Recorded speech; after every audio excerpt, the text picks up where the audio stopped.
vidhiyate.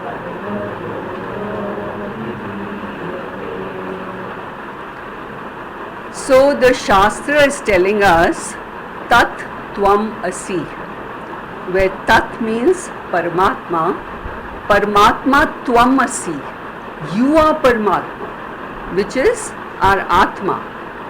Though this sounds unbelievable, it's difficult to believe this, but this alone is a fact. And if I can understand this fact, really truly assimilate it, then this life of ours is going to transform. Presently this life is so real and it is full of stress, But the moment I recognize this fact, this truth about myself, this entire life is going to just change into mere role playing, Just like how an actor plays his role, He knows he's not the roles he's playing, He's the actor. Similarly, if we come to know that we are not these roles, we are the Atma, then there is going to be no stress. The actor is enjoying his playing roles, he is not stressed out.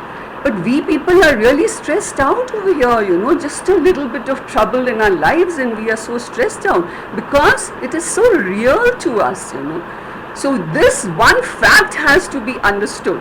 The entire scriptures are only telling that you are the Atma, but this has to be assimilated and understood, So to help us understand this fact, Tattva Bodha is analyzing the human being, he's properly analyzing, and for this analysis, Tattva Bodha is using 3 prakriyas, which are Shariratraya Prakriya, Panchakosha Prakriya and Avasthatraya Prakriyas. And out of these 3, presently we are looking into the Shariratraya Prakriya. Shariratraya means our body, mind, sense complex is made up of 3 shariras, and sharira, the word sharira means shirayate iti sharira, that which is disintegrating every moment of our lives. This is not, it is in the realm of time, But my truth, my Atma, my reality is immortal. So I need to understand that I am not these 3 shariras. This is what the Prakriya is saying, that I am Vyatiriktaha from these 3 shariras, So first I have to understand how I am not this Sthul Sharira, this physical body. Everybody over here is obsessed with this physical body because they take themselves to be this physical body, So the Shastra is making it very clear that you are not this Sthul Sharira, you are the Atma. This Sthul Sharira is only a Bhoga Yatanam. It is an Ayatana. It is only office, a tenement from where the invisible Jiva is transacting with this world, Then the scriptures also call this Sthul Sharira as Deha.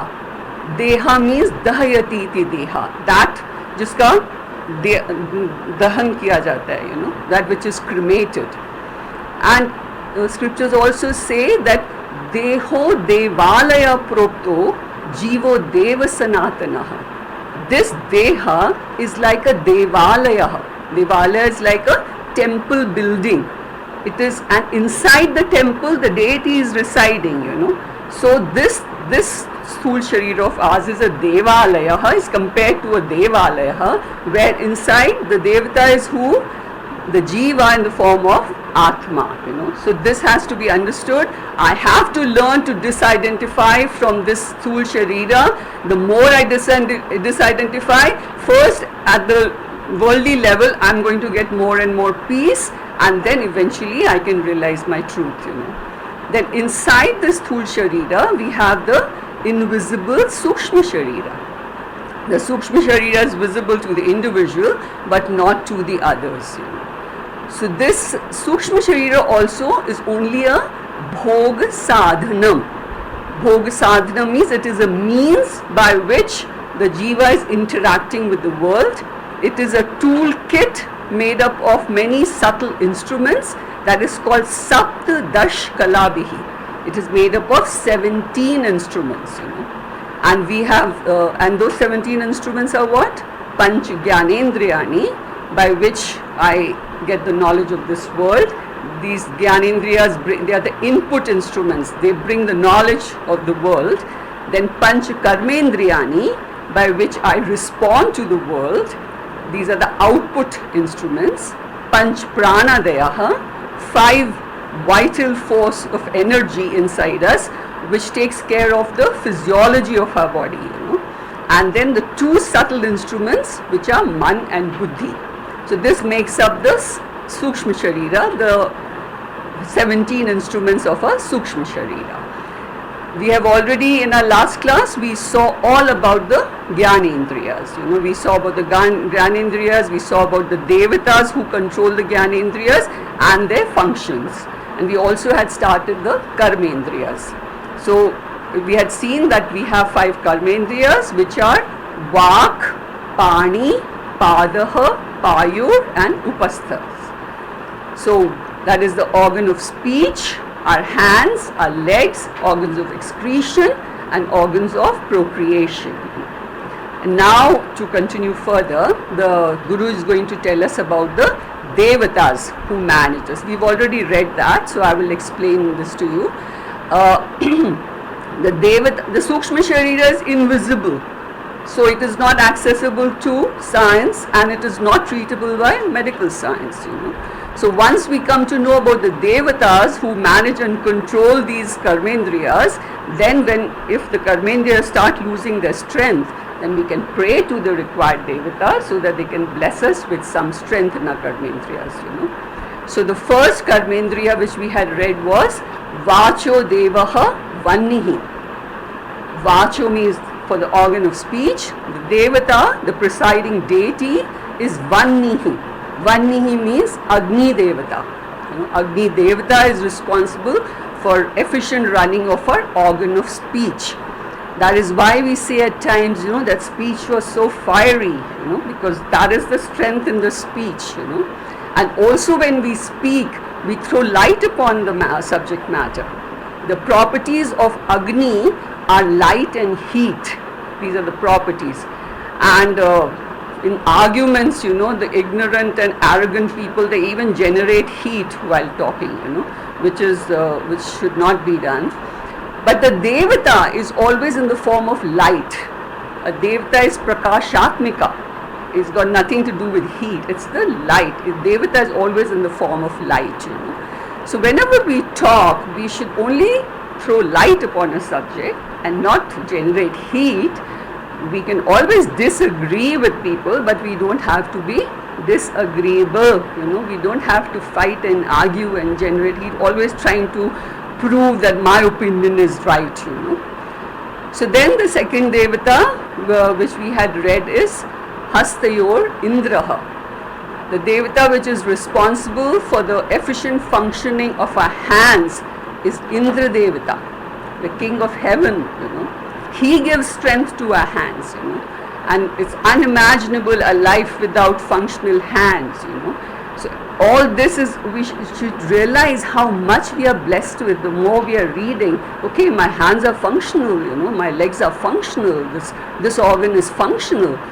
Otherwise, we are always going to God with a begging bowl, and asking for more and more. We need to just count our blessings. We are extremely blessed because all our Karmendriyas, Gyanendriyas are working, Then the third is Padayoho Vishnu.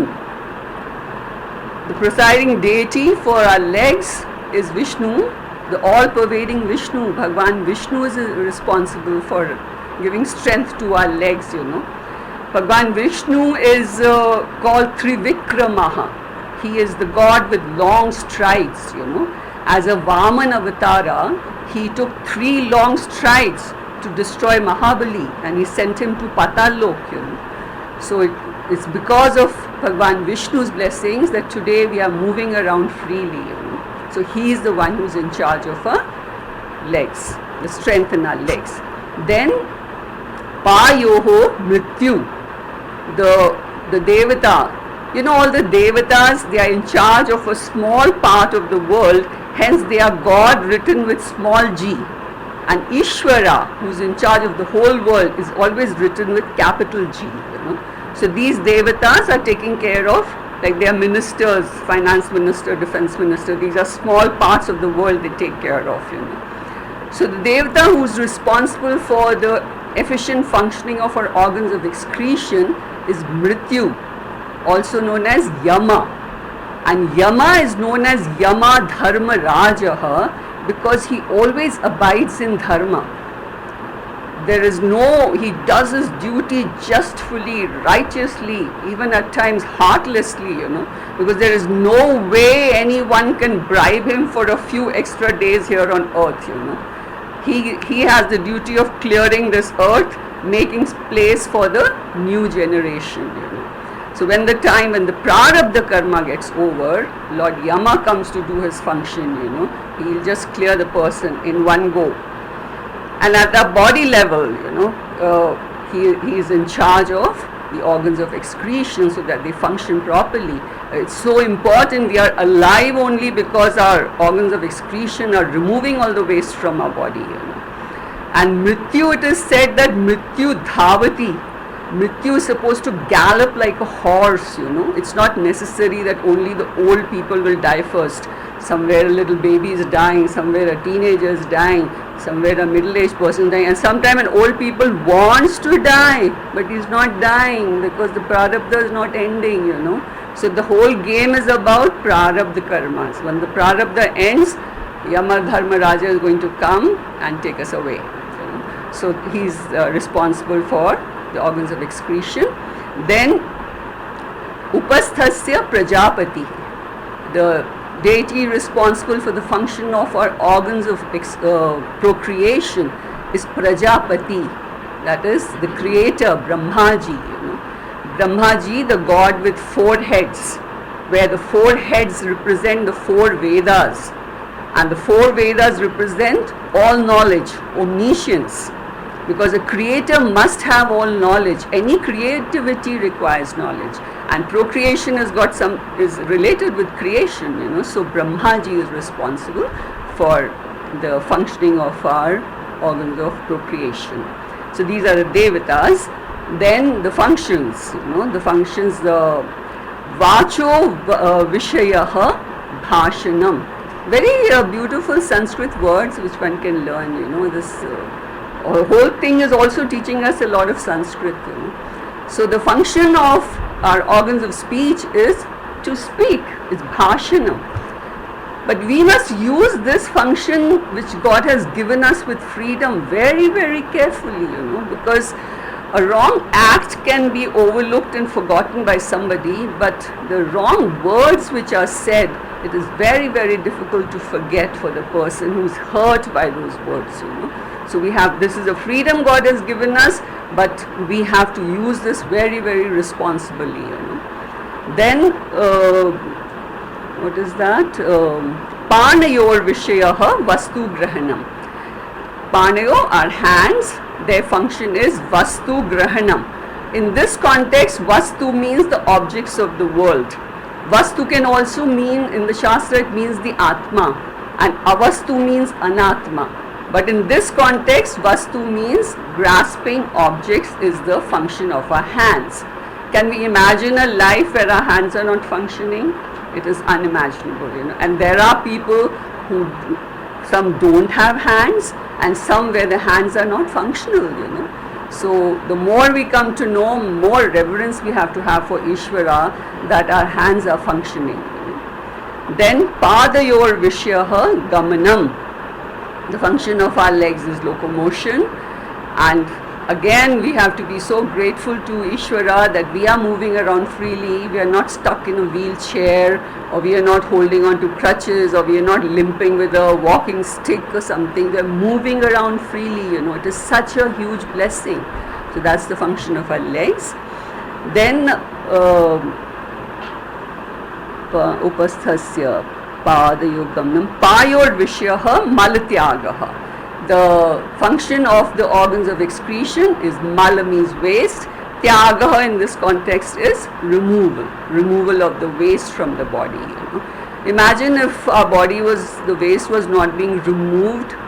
The people whose kidneys are not functioning, they have to keep running for dialysis, you know, every now and again. even a person is so uncomfortable when the waist is not clear. That is, there is a saying, no, you've got a constipated look. Because really the constipation, you'll have such a dull look that this is how it is. We'll feel so uncomfortable if this is not functioning well, Then, upasthasya vishayaha ananda iti, the function of the organs of procreation is the joy of procreation as well as the joy of seeing one's progeny, The children, they give us like a little feeling of immortality, that a part of me is alive in my child, So there's a lot of joy involved. The whole process is joy of procreation as well as seeing your child, You see yourself in the child. So by this we finish the karmendriyas, their devatas and their functions. And the viveka is that I am not these karmendriyas, I am vyatiriktaha from them.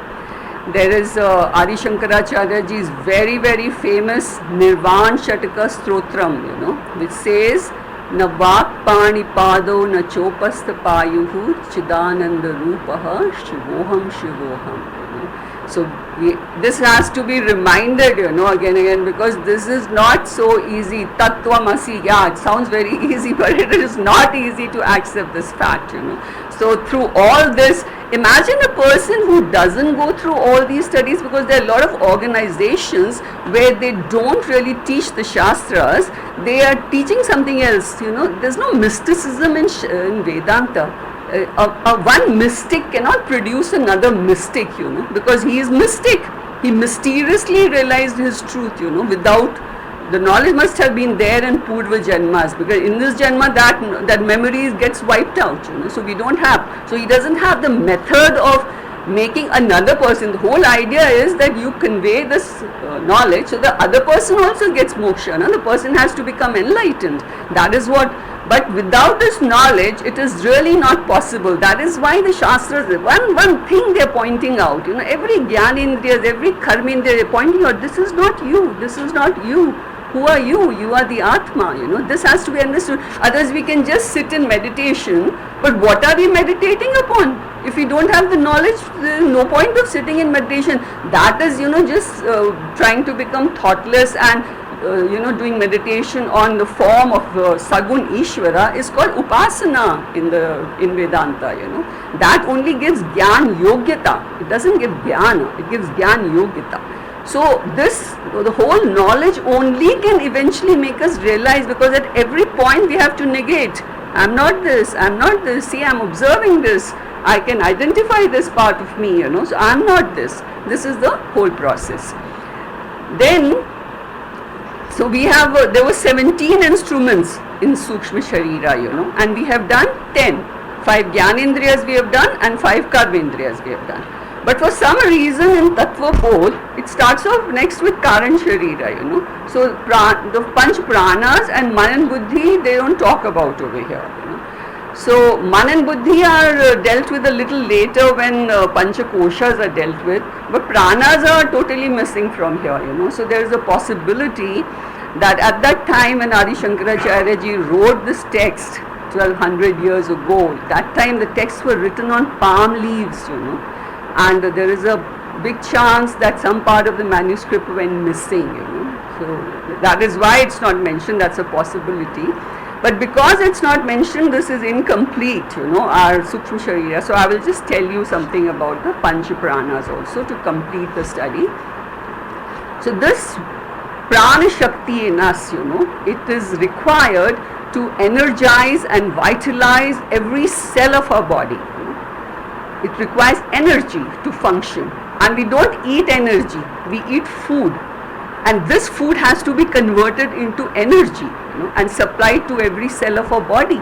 And that functions, the Prana Shakti is doing in us, This Vayu which is present outside, when we inhale, it turns into Prana Shakti, It is so amazing that this Vayu which is outside has turned into Prana Shakti, which is doing such remarkable things inside our body, And the other amazing thing is that in any, like a tire, a tube, or bladder, a football bladder, if there is a small puncture, the whole air leaks out, But we take in the air, and our body has got so many openings, but the air doesn't leak out, Only when we exhale, the air leaks out. So this body is really a wonder, and once we start appreciating this, we will really respect our body for what it is. It is a masterpiece God has created.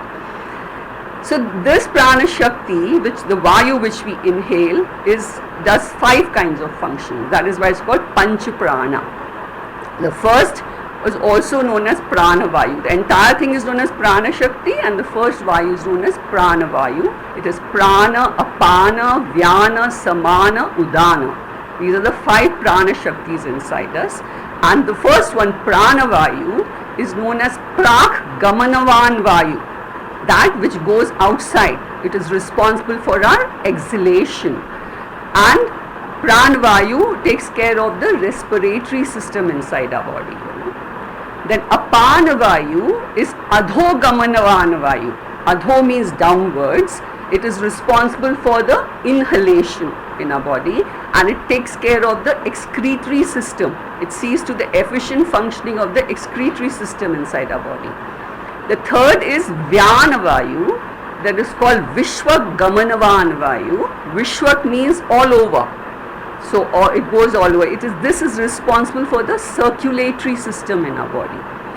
Because of this Vayu, all the fluids carrying the nutrients, carrying the oxygen is taken to every cell of the body. This is Vyanavayu's job. Then the fourth is Samanavayu. Saman Vayu is called Samira Karana Karvayu. This is responsible for digestion and assimilation of food inside our body. Now the food which we eat actually is cooked twice. One we cook outside by the Bahaya Agni, and the second cooking happens inside by the Agni which is called Jatara Agni, or it's also called Vaishwanaraha Agni. This, along with Saman Vayu, it breaks the acids present in the stomach, They and the Saman Vayu will break the food down into various nutrients, proteins, carbohydrates, fats, minerals, all these nutrients. And then with the help of Saman Vayu, this is assimilated. It is digested first and then is assimilated inside the body. Then the final one is Udana Vayu. Udan Vayu is Uda Gamanavan Vayu, also called Uddira Karana Karvayu. Uddira means going upwards. It's an anti-gravity Vayu. And this Vayu is not functional all the time. Whenever the body requires it, it comes into action.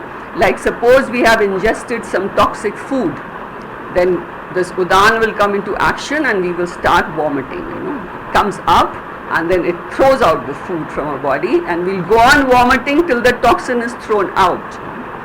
If we take in some dust particle or pollen in our nose, then we start sneezing, till that pollen and dust particle is thrown out of the body. If some foreign particle gets into our eyes, then the tear glands are activated, so that the tears flow and the foreign particle is flushed out of the body. Even when emotions develop too much, too much of emotions have built up inside, they are released through the tears. When one cries, you feel lighter because there's too much of build-up of emotions, And it seems that the composition of the tears of happiness and sadness actually is different, So it's all really amazing, And the main function of Udana Vayu comes at the time of death.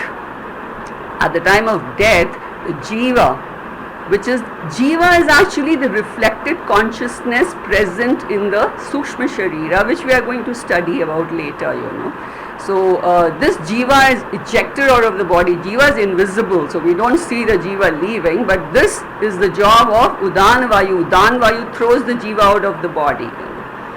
So these are the 5 Panch Pranas. Then we also have some sub-pranas inside our body, They do various small functions, like we are constantly blinking our eyes, so that the eyes remain lubricated. That is the job of one of the sub-pranas. When we yawn, that is the job of another sub-prana. Also, when the baby is ejected out of the uterus, that is because of a prana shakti known as Prashutika prana shakti. It is so powerful, that shakti with which the baby comes out. So this is all about the prana shaktis inside us. Then this prana is actually centered. It's got certain centers from where it operates inside the body, and these centers are known as chakras. And we have about 109 chakras in our whole body, but there are 7 main chakras along the spinal cord, starting from the Mooladhara chakra to the top of the head, Sahasrara chakra, So these 7 chakras in between are very important chakras. And from these chakras, the energy is passed all over the body to every cell in certain pathways, which are known as nadis. Nadis, not nerves. Some people, they think nadis are nerves. No, nadis are the prana shakti, the pathways for the prana shaktis. And we have some 72,000 nadis in our body, And there are 3 main nadis along the spinal cord. In the center, which connects the Mooladhara to the Sahasrara chakra, is called Sushumna nadi. And on either side of Sushumna is the Ida and Pingla nadi. The Ida nadi is on the left side of Sushumna, and it takes care of the rest and digest function of the nervous system. It takes care of the parasympathetic nervous system, calms the body down. And the Pingla, which is on the right side, it activates the nervous system. It is in charge of the fight and flight response of the body, It's the sympathetic nervous system it takes care of. So all these nadis are, in these pathways, the energy is flowing all around, then only the energy remains vitalized. If there is any blockage somewhere in the pathway, then that part of the body starts getting diseased. And if we remove the blockage, the health gets restored again. So pranayama is very good to remove the blockages in these nadis, And the best pranayama is nadi shodhana pranayama, which is meant only for this. Clear out the blockages, And this treatment, acupuncture and acupressure, they deal with this only. They're putting needles and all, so that the air starts, the energy starts flowing again properly. The health actually is restored only with this energy flow. Our body has the capacity for natural healing. We only go on pumping in so many medicines right from the beginning. You're so scared, things will go wrong. But look at the people who are living there up in Himalayas and all.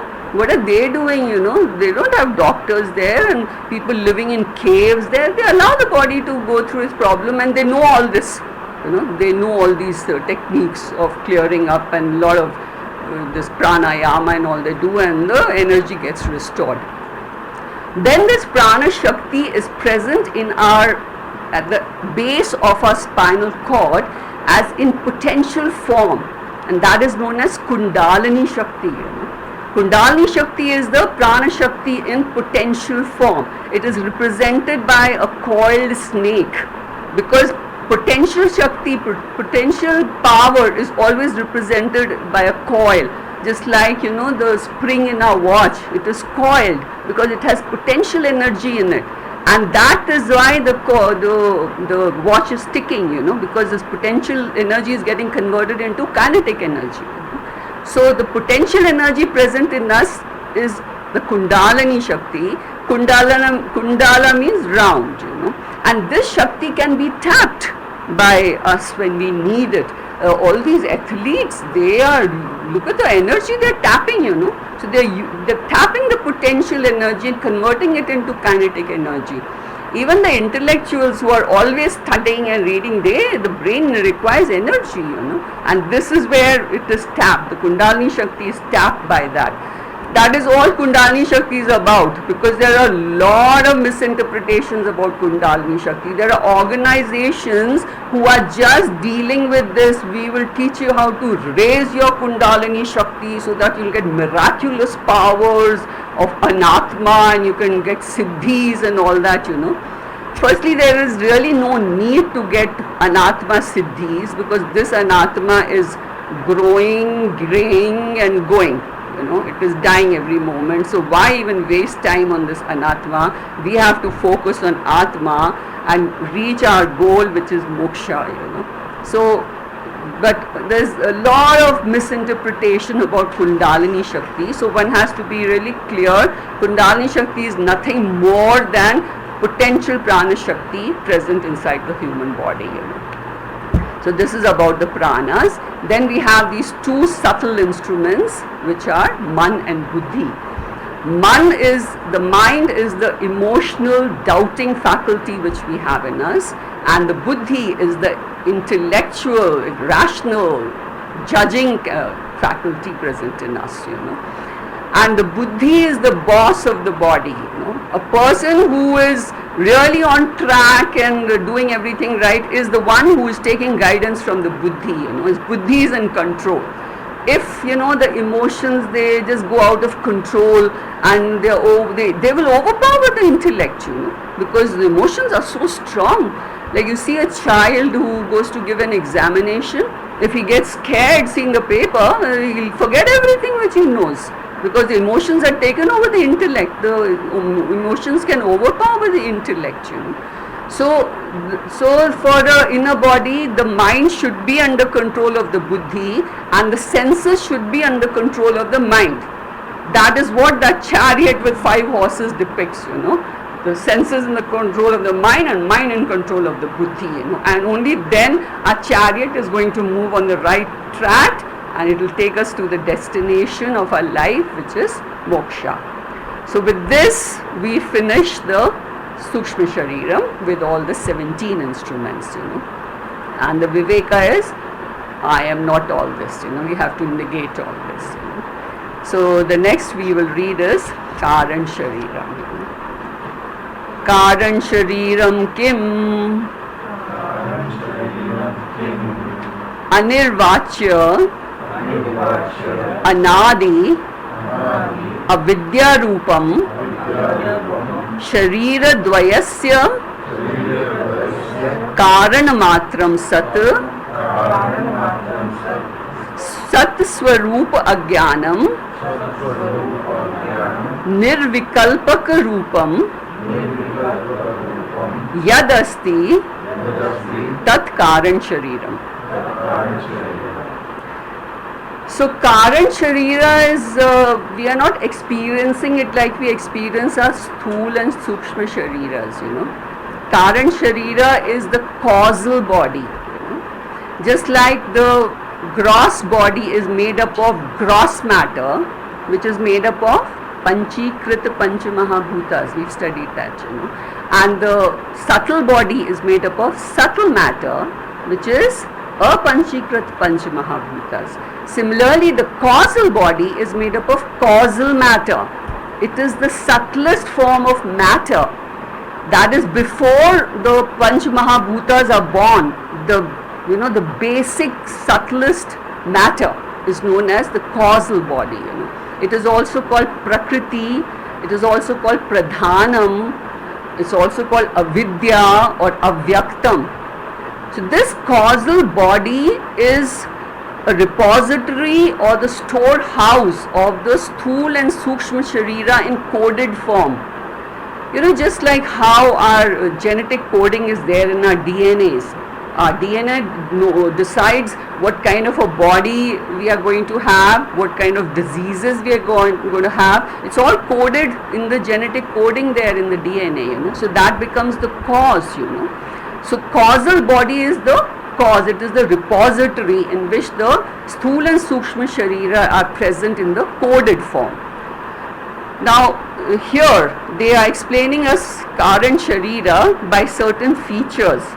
There are 4 features actually. The first is Anirvachya Anadi Avidya Rupam. The second is Sharira Dvayasya Karanamatram. Then it is Sat Swarupa Agyanam, and then Nirvikalpaka Rupam. So these 4, Yadasti Tat Karan Shariram. That Shariram which has these 4 features is called Karan Shariram. So we'll take the first. The first is Anirvachya Anadi Avidya Rupam. Karan Sharira is a little abstract and technical, And even if one doesn't understand the whole thing in one go, there's nothing to worry. As we study more and more Vedanta, it all becomes clear. So the first feature itself has 3 parts. It is Anirvachya Anadi Avidya Rupam. Karanam is always the cause in Sanskrit, and the effect is known as Karyam. in Sanskrit, So in this relative world here, everything from one standpoint is a cause, and from another standpoint it can be seen as an effect. Like we people, we are the effect of the cause which are our parents, and we are the cause in respect to our children. So there is a cause and effect relationship which is all there. And science is always looking for the cause of everything, what is the cause, what is the cause, At that absolute level, karyam is that which has a beginning. It is anything which has a beginning is called karyam, and it is in Sanskrit this is known as adiman. It has a beginning, And karan sharira is not the effect, it is the cause.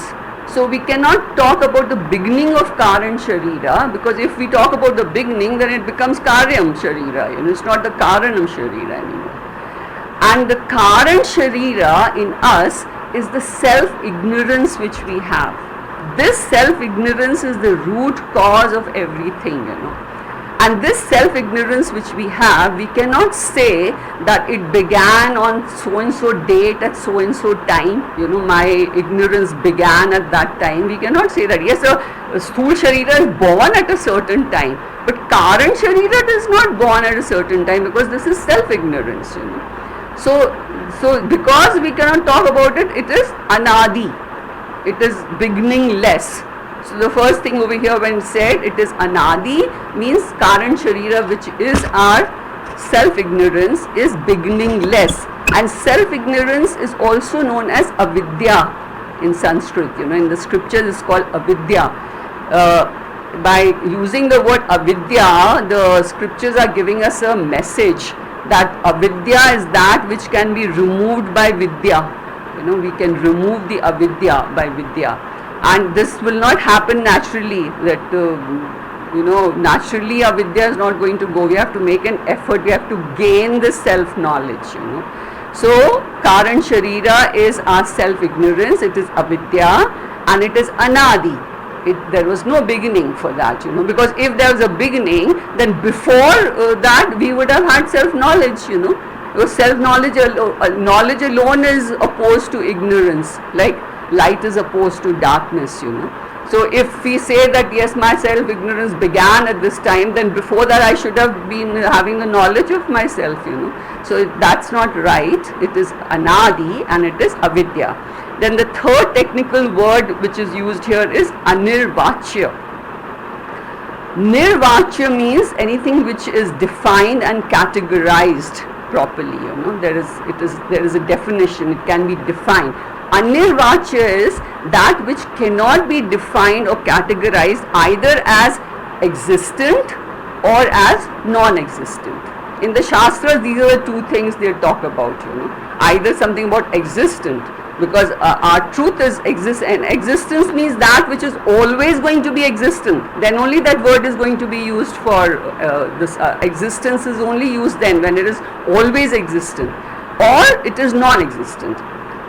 Existence is called satyam and non-existence called tuchya. We saw that earlier, So self-ignorance, we cannot categorize either into existence or into non-existence, because we cannot say that it is always going to exist, because we can always remove the self-ignorance by knowledge, And we cannot say that it is non-existent, because till we get the self-knowledge, it is very much existent. So this comes in the category of mithya. It is neither existent nor non-existent, so that is why this word anirvachya is used. So to the question karan sharira kim, the first feature explains as karan sharira is our self-ignorance, which is anadi, it is beginningless, and it is anirvachya, means it is mithya. Then the second feature is sharira dvayasya karan matram. इसको on करने, feeling stuffy, वो cooler थोड़ा सा दूर करके on कर दो. So sharira dvayasya karana matram. Dvayasya sharira is the sthul and sukshma sharira. For that, karan is the cause, matram is only. So this karan sharira alone is the cause for sthul and sukshma sharira. Any effect is always going to have a cause, without, and the cause is always present in a seed form.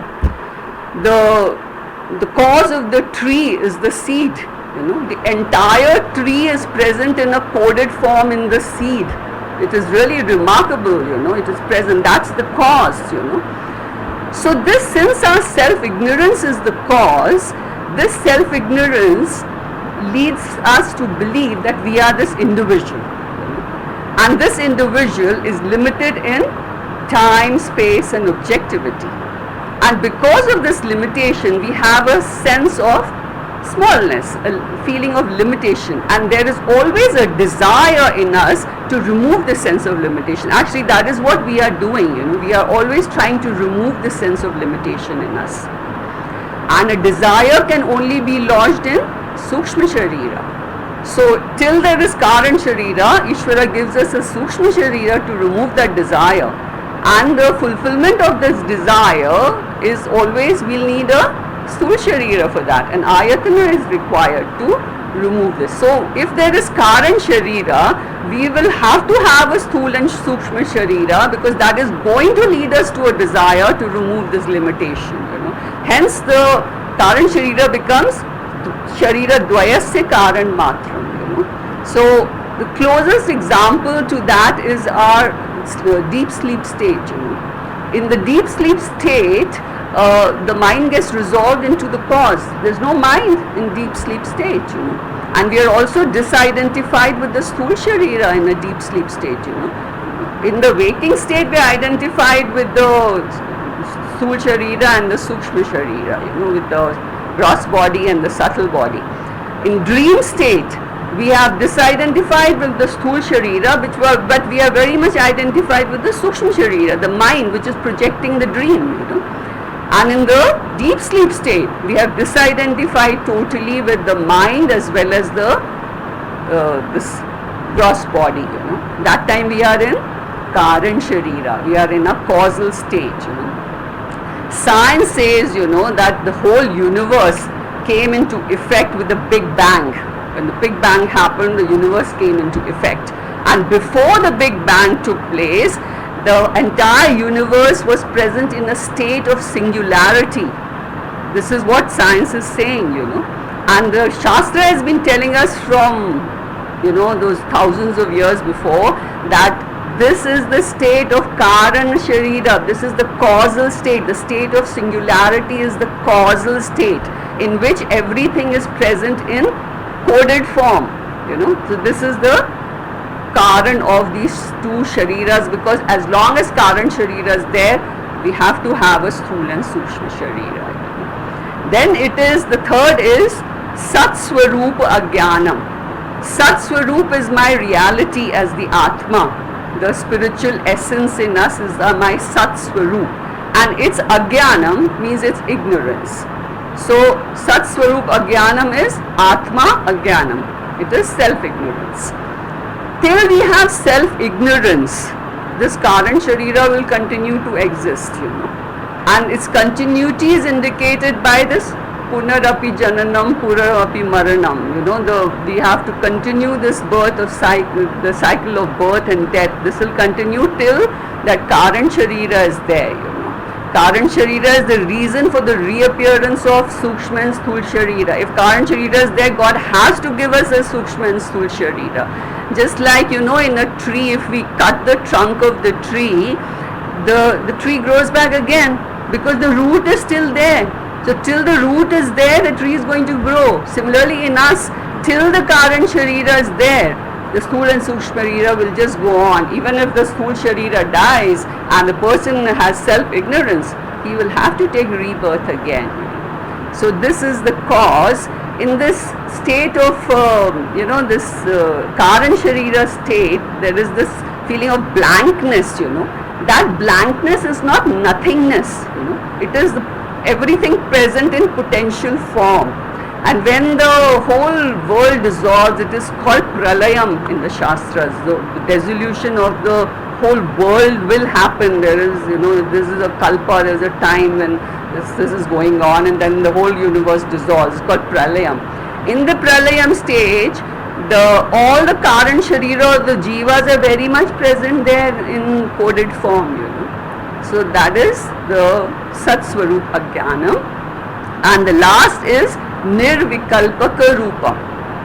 Nirvikalpa, Vikalpa means differentiation, And Nirvikalpa is undifferentiated form. Rupam is form, Now see, in a seed, be it a plant seed, an animal seed, a human seed, which is responsible for the growth of plant, animal, human respectively, the entire organism is present in the seed in a coded form, But there are no differentiation. We can't make out that this is going to be the hands and this is going to be the legs and this is going to be the face. It is in an undifferentiated form. That is Nirvikalpaka form. Just like the fetus in the uterus. In the beginning you can't make out the parts of the fetus, that this is the head and this is the neck. But as the fetus grows, then the various parts start showing up.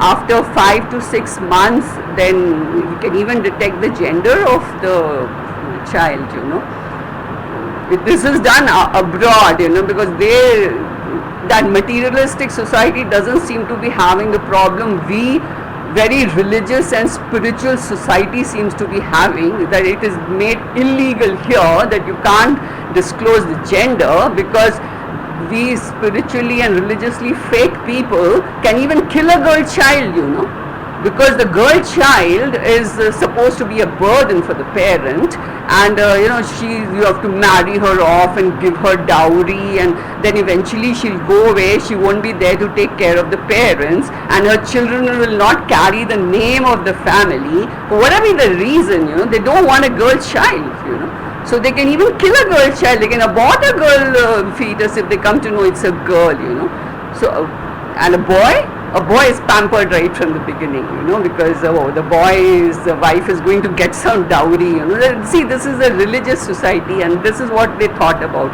It's an illiterate or even educated illiterate people, they're still doing that. A lot of people saying, thankfully the girls have got educated now, so it is like 1-to-1. You want to marry, you marry, otherwise you can carry on, and there's no dowry business happening here. But many places it is still going on, So it is very sad to see our society where all this, legally you can't disclose the gender because the girl child can get killed. So we are really a very, not a good society, or put that chandan ka tika and do all sorts of corruption, ask for under the table money, and the person is wearing a chandan ka tika, because I myself had this encounter with somebody, So I have had to ask him what is the reason, like what is the meaning of that, You have to tell me the meaning of this. They do all sorts of wrong things over here. So it was like a very fake religious society of ours, We need to evolve. That's only because of Vedanta knowledge is not there. They're carrying on with just looking at each other and they're living their lives, So anyways, so the Nirvikalpa is visibly things are not differentiated. We cannot make out the differences in the Nirvikalpa state. And Savikalpa is what the Sthula and Sukshma Sharira are, where all the differences are, we can make out that these are differences. It's a Savikalpa. Nirvikalpa, everything is in a state, you can say like everything is uniformly present, we can't make out what is what over here, In the deep sleep state, which is our current Sharira state, but we have ignorance there, all of us are same in the deep sleep state. Why? Because the individuality is resolved there. The mind has got resolved into the cause. So we are all same, and there is no difference between us. Mata amata bhavati, raja araja bhavati. There's no mata and there's no raja in deep sleep state, We don't know where we are, we don't know where our sthul sharira is, we don't know anything, So this is the deep sleep, and this deep sleep state is a current sharira state which God has given us, It's like a gift to us, so that we get respite from this role playing, running around daily. You forget everything and take rest in this, and then you get rejuvenated and wake up to face the battles of your life again, And this is such a tempting state that to reach here, there are people like alcoholics who are drinking alcohol, there are drug addicts who are taking drugs because they want this chatter of the mind to stop for some time, all the time their minds, are either thinking of the guilt and hurts of the past, or worry and anxieties of the future. The mind is chatting, all the time. And deep sleep state, everybody is looking out for, anything which anybody is taking, you can make out, that this person, what is the state of mind of this person, So this nirvikalpa state is a condition where the mind goes into blankness. It is we go into this in a deep sleep state every day, and at the causal level also there is a Karana state in which everything dissolves. This Karan Sharira is the seed for the Sthul and Sukshma Sharira, and this is our self-ignorance. The day the self-ignorance goes, by one getting enlightened by moksha, the Karan Sharira goes, for good. And then the person is supposed to merge with Brahman. There's no further birth, no further death. You're out of this cycle. So with this we finish the Karan Sharira also, and by this we have finished the Sthul, Sukshma and Karan Sharira.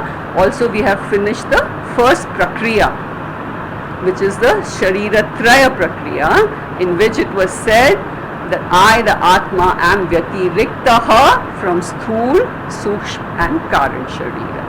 So this ends the first Prakriya, and the next Prakriya we will start from the next class. Om Purnamadaha Purnamidam Purnat Purnamudachyate Purnasya Purnamadaya Purnameva Vashishyate.